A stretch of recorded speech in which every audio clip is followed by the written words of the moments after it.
All right. So apologize for the few minute delays. I had to shut down all my notebook files and reopen them because there was a glitch in my computer system, which happens from time to time. So how's everybody doing today? I'm doing well, doing very well. Okay. Uh, So a couple things. We'll go ahead and start off with any questions you might have on the assignment, implication, and equivalence. Okay, we're wrapping up that lesson. We have our next focus activity. In fact, it's the last one for the first set. You can turn them in at the end of class today if you want to go ahead and do that. But tomorrow is officially when I'm going to be looking for them. So I'll have a little notebook file up here on the screen saying to go ahead and turn those in if you haven't done so. We're going to continue with probability. I want to go ahead and say that probability is not on the exam this coming Monday. But speaking of the exam, have we started looking over our material? Okay. Well, you don't have any. Well, actually, that's not true. You're going to get an assignment today over probability because we should be pretty much finishing it up. But I think we're going to have that due Tuesday. Okay, so it's not something that needs to be done incredibly fast. I do want you to look at it, but it's not on the test. The test is going to cover basically the last three lessons. We just finished up implication and equivalence. We started with sets, and that encompasses union, intersection, complements, Venn diagrams, and then we moved on into logic and truth tables, all the notation for that. So if you have any questions, please come on in, let me help you. We got tomorrow morning. We also have Monday morning, if that's the case. And then we will just continue to work on probability until we're able to finish it and move on to the next unit. Okay. I think that's all I have unless anybody has any questions. Well, all right, let's take a look at our focus activity here. So it looks like we have a contingency table comparing whether folks are left and right-handed to your employment status. We got a full-time job, part-time job, and unemployed. Okay, so we have to go ahead and fill in the sums first for both the rows and the columns, and then that'll give us an idea of how many people are involved in this survey. So how many full-time job individuals do we have here? 100 and what? 160. Okay, and then I'm looking for 12 plus 128. 140. And then the 9 plus the 91. 100. So how many people belong to the survey? 400. Okay, and now we're going to go through the rows. 19 plus 12 plus 9. Okay, 40. All right, and then whatever we get here should add up to 400. 141 plus 128 plus 91. 360. Okay, so the final column and the final row totals all equal out. Okay, so any questions about that? All right, well, this one doesn't look exactly like what you have on your paper. Originally, I was going to go ahead and do this by hand. I'm not going to worry about it. We're just going to use technology. It says test at 1% whether or not being left or right-handed is associated with level of employment. Okay. So level of employment and being left or right-handed. So let's kind of just talk about this together. We don't necessarily have to write it out unless anybody would like me to. What are the two statements that we make at the beginning of a chi-squared problem? Okay, so we have the null hypothesis, and then what's the other one, Jacob? No, starts with an A. The alternate hypothesis. Okay. So we have H sub O and H sub 1. All right. So what does the null hypothesis always say? That the two quantities compared are what? That they are independent. The null hypothesis always states that the two quantities are independent. So the alternate hypothesis always says that they are not independent. Now remember, once we get all the calculations and we're ready to make our final statement, we don't say something like, we accept the null hypothesis, because if you test it at a different significance level, you could potentially get a different result. So we say something like, we reject the null hypothesis, or we do not reject the null hypothesis. And then your reasoning could be dependent on if our critical value is greater than or less than the calculated one we're going to come up with. All right, so then I got a couple of blanks here. We got to find our chi-squared calculated value.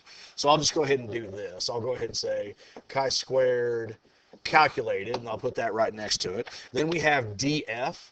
What's that mean? degrees of freedom, okay? And then we have the p-value.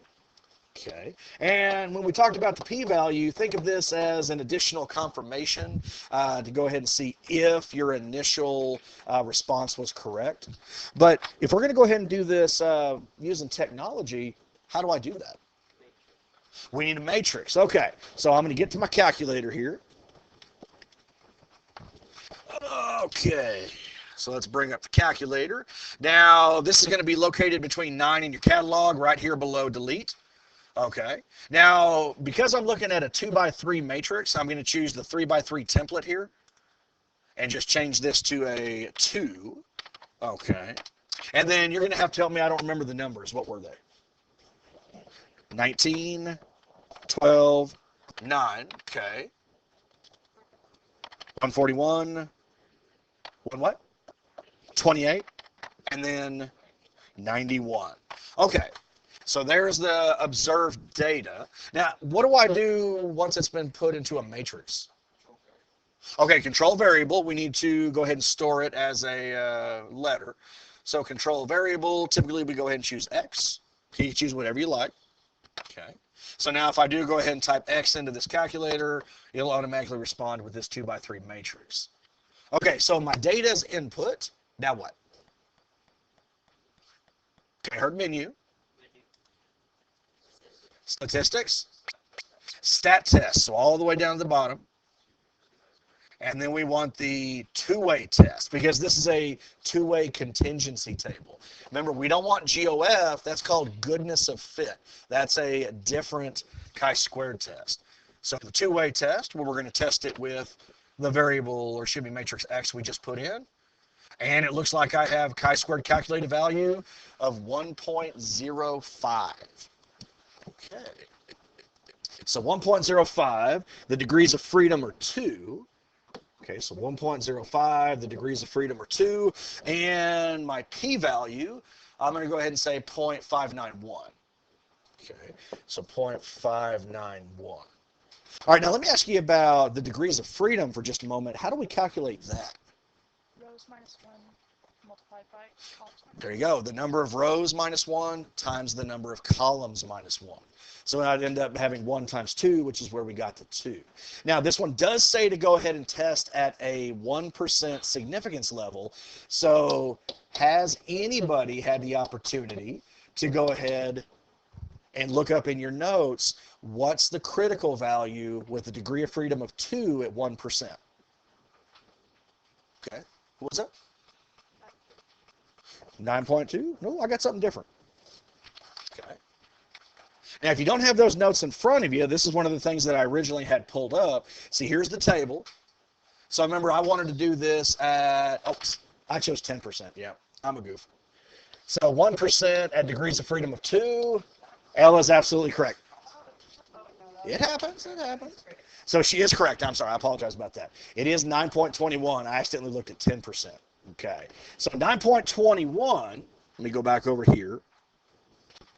All right, so 9.21, that's the critical. We found ours to be 1.05. So 1.05 is definitely less than the 9.21.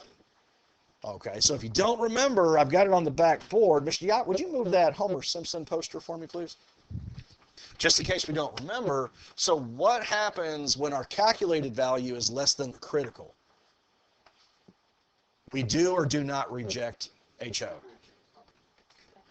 We do not. Okay, if the calculated value is less than the critical, we do not reject the null hypothesis. So according to this test right here, is there any kind of relationship between your employment status and being left or right-handed? What do you guys think, yes or no? No? There you go. Okay. All right. Is there anything on there that I've forgotten because I don't have that exact copy up here? Okay, last part. What is the expected number of people who are right-handed and work part-time?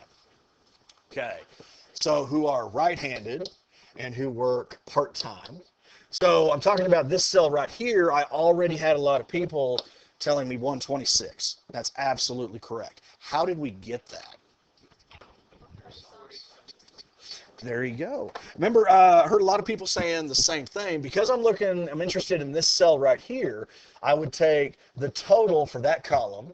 I would take the total for that row, multiply them together. So 140 times 360, divide by what? 400. That's how you calculate the expected frequency values by hand. Now, I did this in the calculator, so why don't I come on over here? How would I pull up the expected frequency table? There you go. All I do is hit the variable button right above 9. Okay. And then I want the EXP matrix, the expected matrix here. So I'll push enter, and there's my 126 right there. Does anybody remember what's the difference between the original data, the observed values, and the expected? Like, what do these mean? What does it mean that these are expected? If they were what? If the two quantities were independent. These are the values that we would expect to see if indeed the two quantities were not related to each other, if they were independent. That's what the expected means. Okay, good. Fantastic. How many people had that done before we came here? So a few folks. Were people on the right track? Important thing, do we remember the keystrokes? Because that is definitely something I can guarantee this topic will show up on those paper exams. Okay, fantastic. Now, we'll turn those in at the end if you wanted to do so today. If you want to turn them in tomorrow, we can go ahead and do that, but not right now. Okay, let's move on. Okay, I got the door. Were there any questions on equivalence and implication? Okay. Oh, and I do want to go ahead and say one more thing. Ella was correct again. Where was it? On 4B. 4B is false as well, because saying that n was an even number is another counterexample. So both A and B are false on that one. Okay.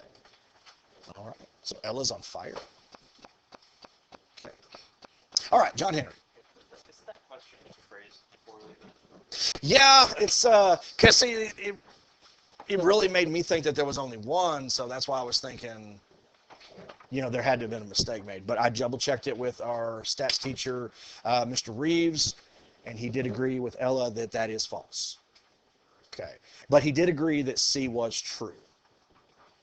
The argument, I think it was even brought up yesterday, that a square is a rectangle, but a rectangle is not a square type argument. Yes, because by definition, isosceles can mean at least two congruent segments, two congruent sides. Okay. Anything else you wanted to talk about?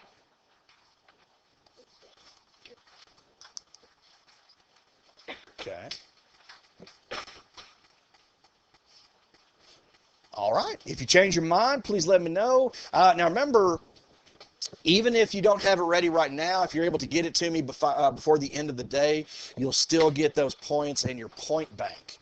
All right.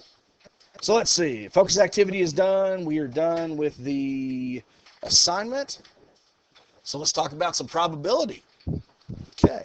So we didn't get very far yesterday before I said I'm going to go ahead and give you some time in class to work on your assignment. But what it boils down to, probability, we're looking for a desired outcome over the total number of outcomes. All right. And there's quite a few ideas here that are going to be coming up as we work through these problems. But I want to say we're on this example right here. So we talked about a bag with the 6 white and 4 red balls. Now we're referring to a family has 3 children. Now what we want to go ahead and use is a tree diagram to list the sample space, use G for a girl and B for a boy, and find these following probabilities. Okay, so if you're like me, you're a very visual person. Instead of listing all the possible outcomes, a diagram can be a great way to organize your information. In fact, if we have 3 children, okay, and we could have any number of boys or girls, how many total outcomes could we have? Anybody care to make a guess?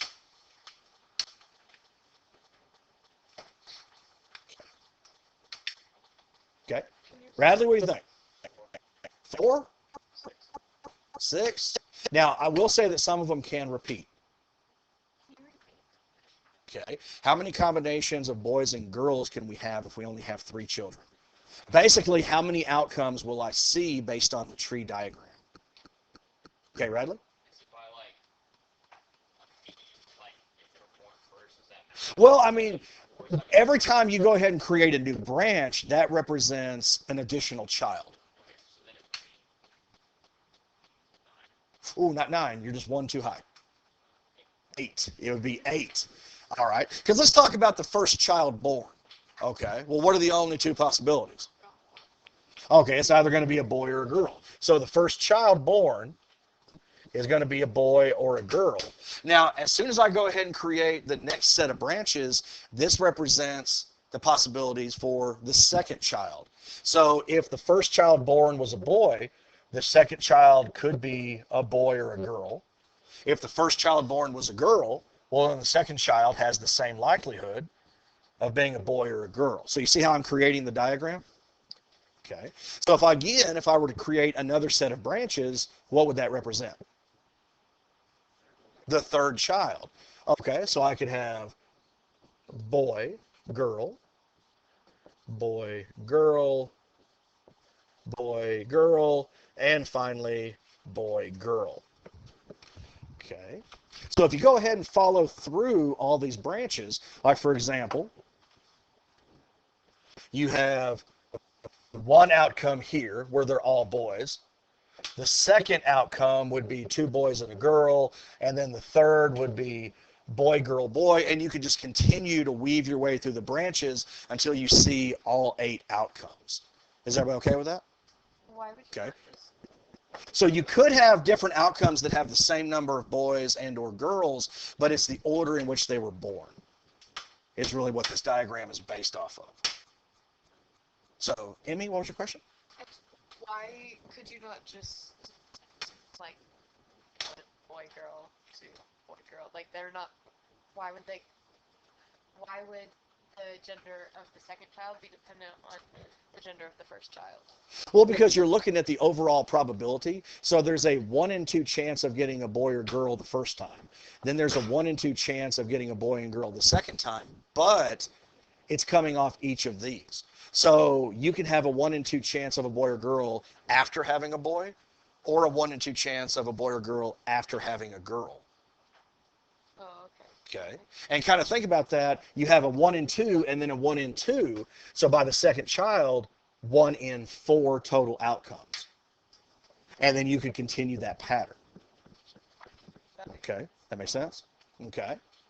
So let's take a look here. What's the probability that there are 3 boys? Okay. Well, how many times can that occur according to my tree diagram? Only once. Only one way I'm going to get boy, boy, boy.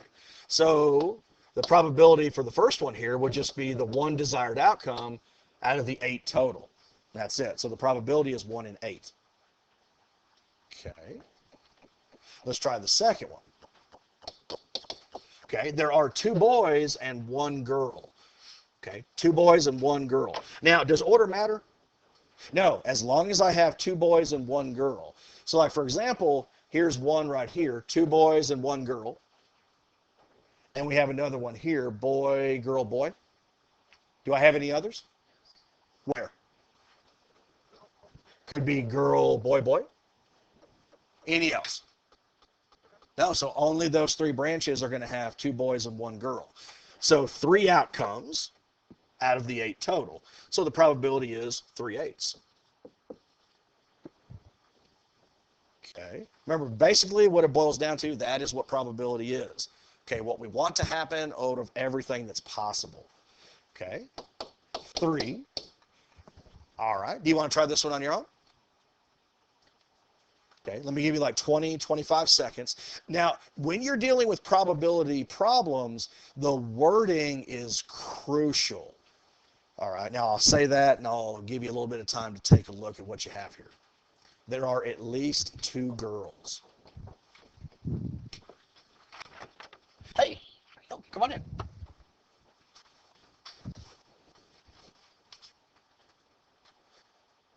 Okay. Oh yeah, this is one of my biggest classes. Everyone loves math. Why are we laughing?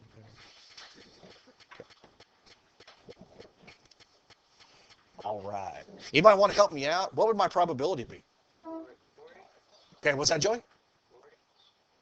I can't hear what you say. 4 ways? 4 eighths. Oh, yeah, okay. I'm now, sorry, I couldn't understand you because I'm unyoung. I'm not old. Okay, there we go. But yes, 4 out of 8. Now, see, what's the key here to finding this out? There are at least. So what does that mean? So we're looking for 2, but is it okay if there are 3? Yes. So would it have the exact same probability if I said just 2 girls?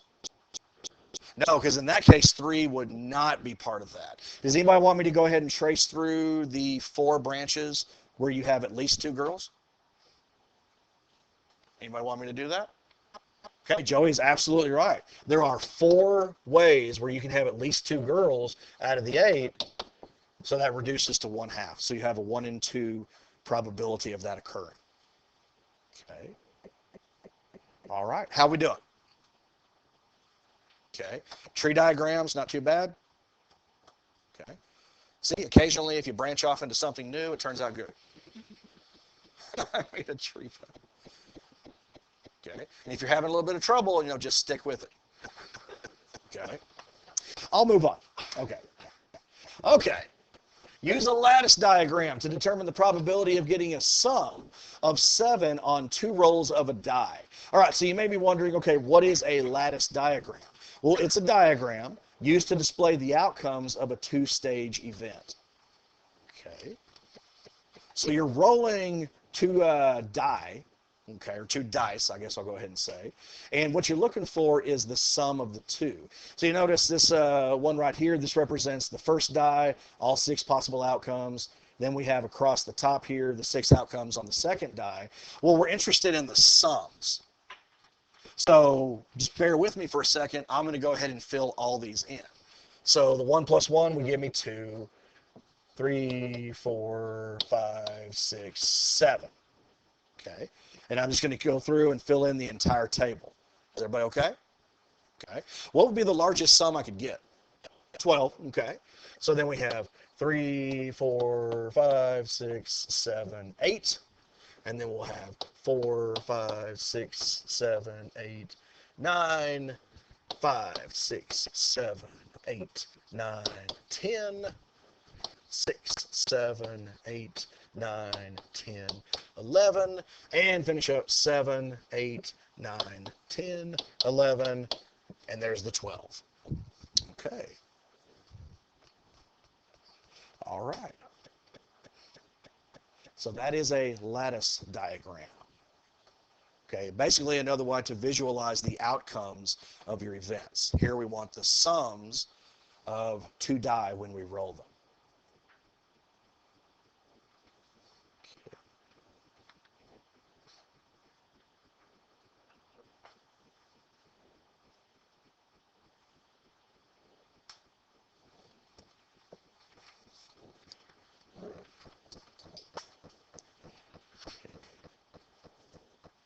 Right. Does anybody need a few more seconds to finish copying down the lattice diagram? Or is it okay for me to move on? Ethan.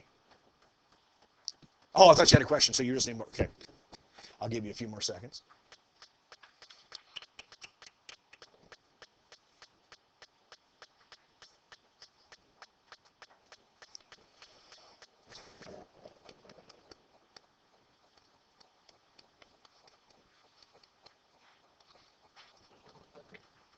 Oh, okay. So I only need 1. Okay. All right. Is everybody about ready? Okay. All right. So let us see what we're going to get. Let us see what we're going to get. Come on. I work really hard on these. It shows, right? Okay. So what are we trying to determine the probability of? Getting a sum of what? Okay, so 7. So I want to go ahead and choose every sum that ended up being a 7. So it looks like I have 1, 2, 3, 4, 5, 6 favorable outcomes out of a total 36 in my sample space. Okay, so the ultimate probability here would be a 1 in 6 chance of rolling 2 die and getting a sum of 7. Okay, so realistically what this means is if I had a pair of dice and I go ahead and roll them 6 times, okay, once out of that 6 at least I should be getting a sum of 7. Okay, is everybody okay with this? Anybody having a hard time? Okay, all right. Now, it's really not going to apply so much on this lesson, but in the next probability lesson, throughout the notes, I have stuck in extra examples just to kind of get additional practice, and I did it on this one as well. So before I turn it over to Mr. Yacht, this is a problem that you don't have in your packet, but that I thought was a good extra addition to what we were discussing. It says use a two-dimensional grid. Okay, so this is just another form of a lattice diagram to illustrate the sample space for tossing a coin and rolling a die simultaneously. Okay, so if I roll a die, I've only got the 6 possible outcomes, but if I flip a coin, what do I have? Only 2 outcomes. All right, so see, I've got the 12 responses right there that make up my sample space. Is everybody okay with that?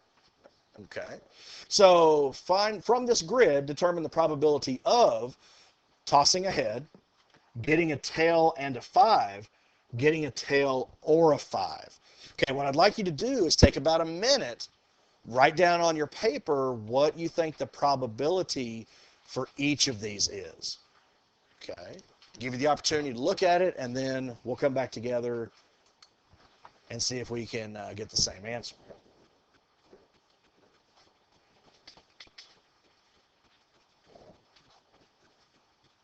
And remember, not so much in this lesson, but in the next one when we talk about conditional probability, I'm really going to be showing you how a lot of these ideas relate back to sets, things that we've already previously talked about. So there are certain words that should stand out to you. Okay? Because the wording of a probability problem is very, very crucial.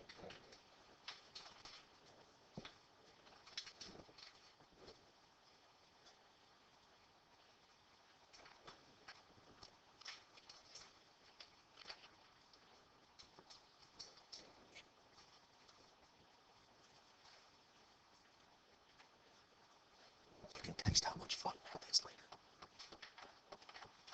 Because I assume that's what you're texting.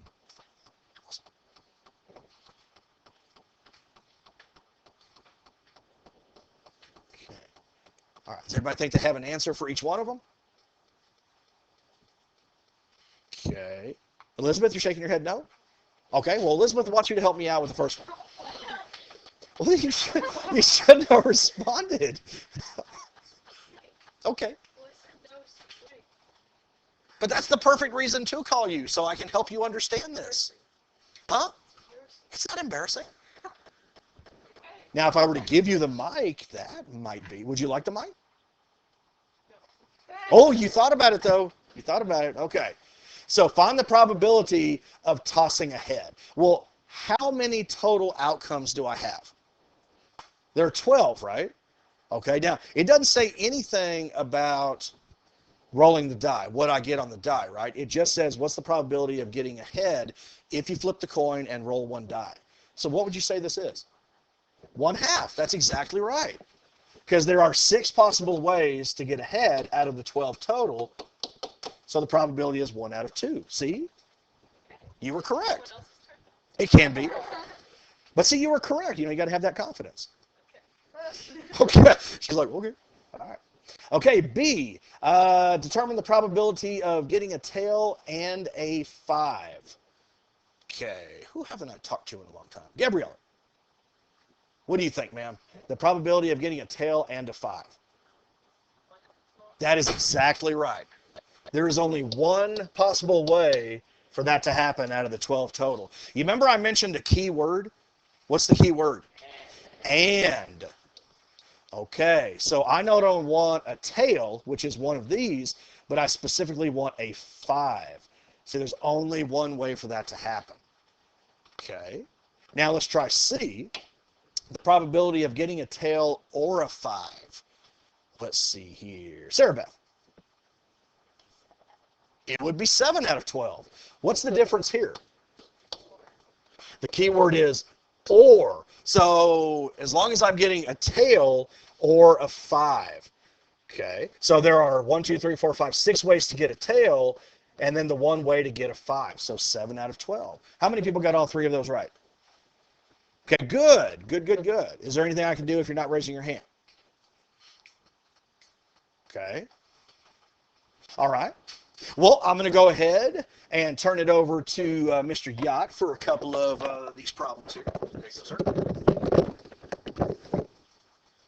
All right, we're on the other side of the page. This one's a lot easier. You don't have to draw anything. So first thing to start out with is what's the number, or what's the size of our sample space? You're looking for letters out of the word together. It's just 8 letters in together. So for the first one, we're looking for the probability of selecting a T.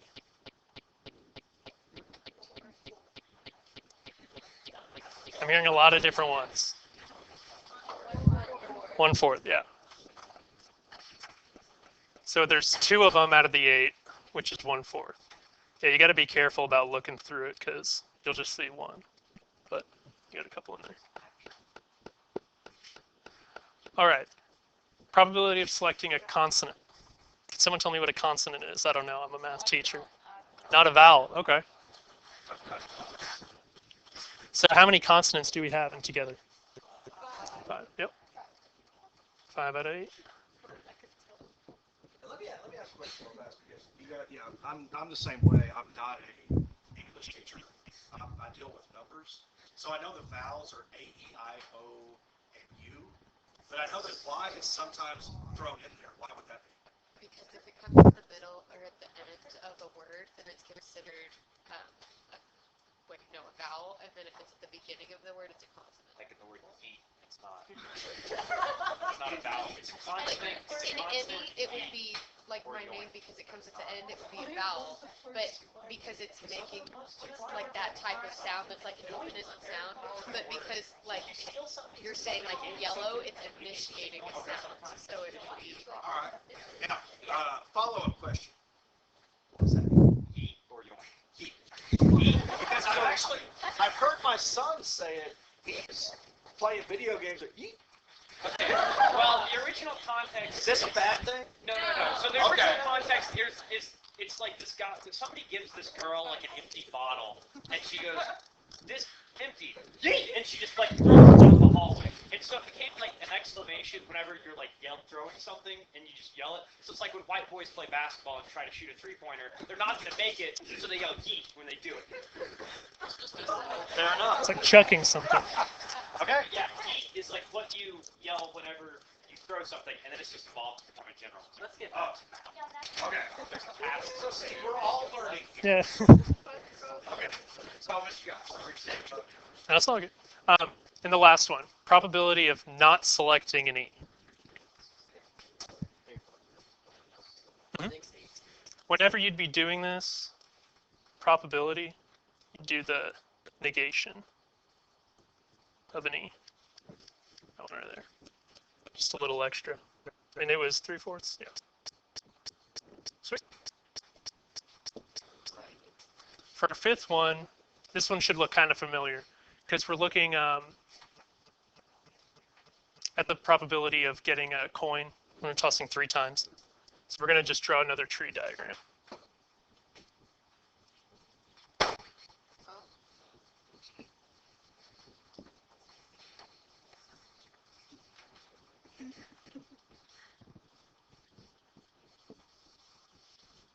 While I'm drawing this, what's the probability here of getting only one tail?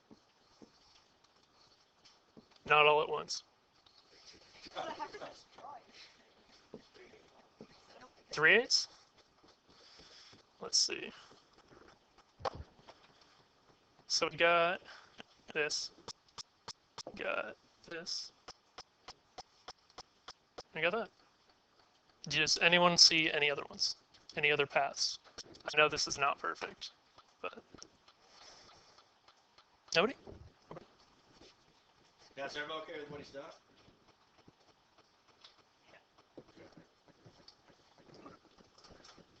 So, first one, we got 3/8. Okay, second one, at least 2 tails. So what does this mean? What does at least mean right here? 2 or 3, yeah. 1/2. So we got that, that, that. Yep. Nope, I got rid of that, but hopefully you guys wrote that down.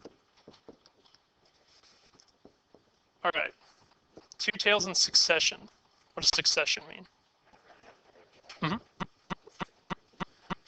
Anybody got an idea on that one? So let's see.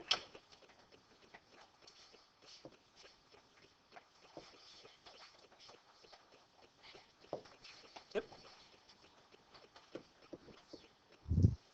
All right, and finally 2 tails. Why is this one? Shouldn't this be the same as the second one? Yep. Now you could make the argument that 3 tails has 2 tails as well, but since these are like they already had one that was at least 2 tails, you can kind of like read between the lines and guess that they mean just 2 tails. In which case we have 1, 2, 3. It's just 3.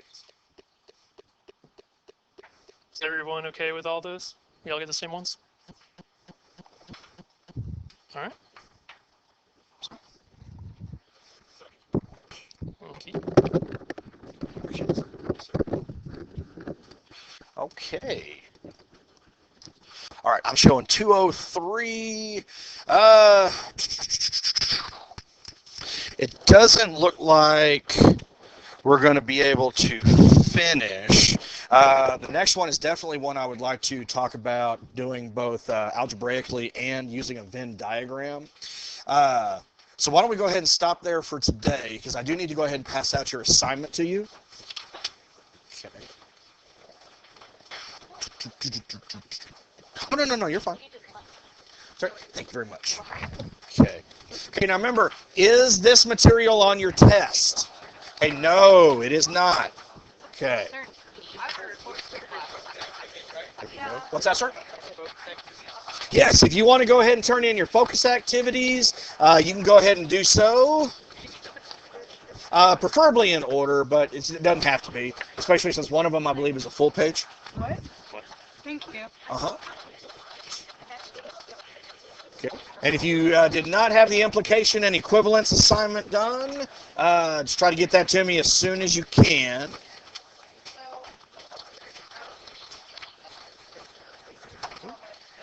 There you go. All right. And I do need the calculators back up to the front, please.